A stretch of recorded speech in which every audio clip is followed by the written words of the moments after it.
என் பேர் முகமது மகஃபூர். எனக்கு சில பேர் நியத் துவா வைக்கிறாங்க. ஆனா அது நபி வழியில உண்டா இல்லையா? சரி, இப்ப நீயத்தை பொறுத்தவரையில நம்ம ஏற்கனவே சொன்ன மாதிரி நீயத்துனா நம்முடைய எண்ணம் தான் நீயத்து. நீயத்துங்கிற வார்த்தைக்கு என்ன அர்த்தம்னா எண்ணம் அப்படின்னு அர்த்தம். மனசுல நினைக்கிறது தான் நீயத்து.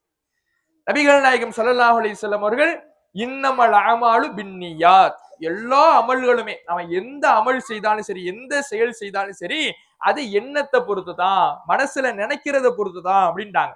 அப்ப நம்ம தொழுகையாக இருந்தாலும் சரி, நோன்பாக இருந்தாலும் சரி, எதுவாக இருந்தாலும் நம்முடைய மனதில் என்ன வேண்டும். தொழ போறோம்னா தொழுகிறோங்கிற எண்ணம் இருக்கணும், உழு செய்யறோம்னா உழு செய்யறோங்கிற எண்ணம் இருக்கணும், நோன்பு பிடிக்கிறோம்னா நோன்பு பிடிக்கிறோங்கிற எண்ணம் இருக்கணும். அப்ப நம்முடைய எண்ணம் தான் நீயத்தை தவிர வாயால் சொல்வது நீயத்து கிடையாது, துவா சொல்வது நீயத்து கிடையாது. ஹஜ்ஜில மட்டும்தான், ஹஜ்ஜு உம்ராவுக்கு மட்டும்தான் வார்த்தையால் ரசூலா சொல்ல சொன்னாங்க.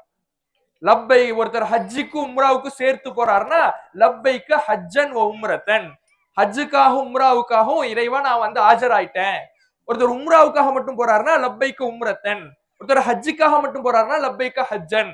இப்படி வார்த்தையால் சொல்வது ஹஜ்ஜுக்கு உம்ராவுக்காக மட்டும்தான் ரசூலா சொல்லி தந்திருக்கிறாங்களே தவிர மற்ற எந்த அமலுக்கும் வார்த்தையால் துவாவாக சொல்ல வேண்டும் என்று ரசூலுல்லா நமக்கு சொல்லி தரல.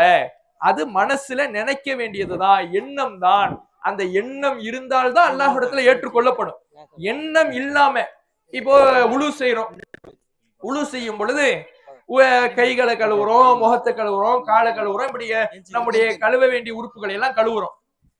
இந்த உழு செய்யும் போல இப்படி கழுவும் பொழுது உழு செய்யணுங்கிற எண்ணம் ஒருத்தர்கிட்ட இல்ல, உழு செய்யுங்கிற எண்ணமே இல்லாம அவர் பட்டுக்கு முகம் கை கால்லாம் கழுவுறாரு. இப்ப அல்லாஹ்விடத்தில் இது உழுவாக பார்க்கப்படுமான்னு கேட்டா இது உழுவாக பார்க்கப்படாது, ஏதோ முகம் கை காலு கழுவி இருக்கிறாரா பார்க்கப்படும். அப்ப உழு செய்யும் பொழுது உழு செய்கிறேன் அப்படிங்கிற எண்ணம் நம்ம மனசுல இருக்கணும், தொழுவும் பொழுது தொழுகிறோங்கிற எண்ணம் இருக்கணும், நோம்பு பிடிக்கும் பொழுது நோம்பு பிடிக்கிறோங்கிற எண்ணம் இருக்கணும். எண்ணம் தான் நீயத்தை தவிர வார்த்தையால் துவாவாக சொல்வது நீயத்து கிடையாது. அப்படி ரசூலுல்லாஹ் ஒரு நீயத்தை காட்டி தரல. இன்னைக்கு நீயத்துங்கிற பேர்ல நோன்பு வைக்கக்கூடியவங்க நவைத்து சௌமகதீன் அப்படின்னு சொல்லி சில வார்த்தைகளை எல்லாம் என்ன பண்ணுவாங்க, சொல்லுவாங்க. அப்படி ரசூலுல்லாஹ் சொல்லி இருக்கிறாங்களா? இப்படி ஒரு நீயத்து மார்க்கத்துல இருக்கிறதா இருந்தா யார் சொல்லி தந்திருக்கணும்? ஒண்ணு அல்லாஹ் நமக்கு குர்ஆன்ல சொல்லி தந்திருக்கணும், அல்லது ரசூலுல்லாஹ் சொல்லி காட்டியிருக்கணும். ரசூலுல்லாஹ் நோன்பு பிடிக்கத்தானே செஞ்சாங்க, ரசூலுல்லாஹ்வுக்கு முன்னிலையில சஹாபாக்கள் நோன்பு பிடிக்கத்தானே செஞ்சாங்க. ரசூலுல்லாஹ் இப்படி நீயத்து சொன்னாங்களா? இல்ல. சொல்ல நமக்கு கற்று தந்தாங்களா? இல்ல. அல்லாஹ் குர்ஆன்ல சொல்லி தந்திருக்கிறாங்களா? இல்ல. அப்படி அல்லாஹும் ரசூலும் நமக்கு காட்டி தராத ஒன்றை மக்களாக உருவாக்கிக்கிட்டாங்கன்னா அது மார்க்கம் ஆகாது, அதுக்கும் மார்க்கத்துக்கு எந்த சம்பந்தமும் இல்லை. இப்படி வார்த்தையில் சொல்லுகிற நீயத்தை அல்லாஹுடைய தூதர் அவர்கள் வழிகாட்டவில்லை. நீயத் என்றாலே எண்ணம் தான், மனசுல நினைக்கிறது தான் என்பதை இந்த செய்திகள் நமக்கு சொல்லி காட்டுது.